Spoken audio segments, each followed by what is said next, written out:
Okay, so when we talk about slope, we know that we're talking about slope equaling the rise of a run. And then it says the slope tells how steep the line is. Well, there's a rule about that.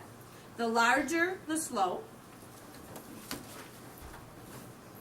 the steeper the line. Okay, the larger the slope, the steeper the line. So if your slope is 1 over 100, you know your line is not very steep, right? But if it's 100 over 1, you know it's very steep. So the larger the number of the slope, the steeper the line. So I want you to go ahead and look at this picture and go ahead and find the slope of this line and raise your hand when you know it.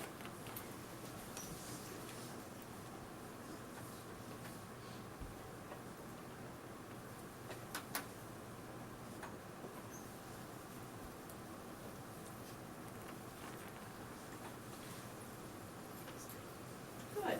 And you'll notice that the instructions for finding slope by counting are right below.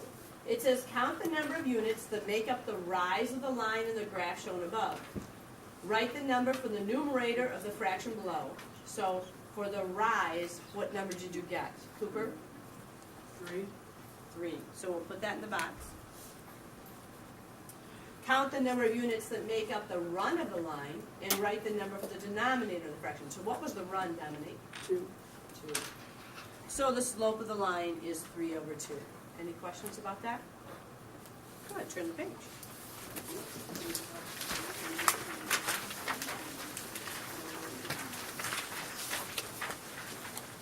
Okay, example 1 shows us a very complex or a problem that has both a table and a graph. And this is what we're getting used to. When given a table or a graph or points, you can find slope from any of those situations, right? Today they've given you a table and a graph. So go ahead and look at this example and see if you've got 10 over 2 as your possibility. Pick any two lines and tell me how they got 10.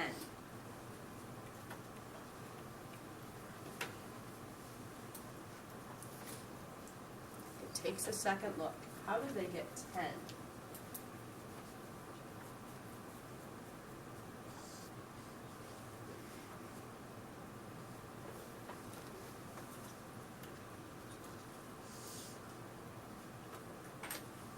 Did they go up 2 boxes where the dotted line is? So the indicator tells us it's 15, 20, 25. So between this point and this point, we get 15 to 25, which is a change of 10. And then you'll notice that our miles are just in single variance. So we have from this point to this point 2. So when we have 10 over 2, what does that simplify to?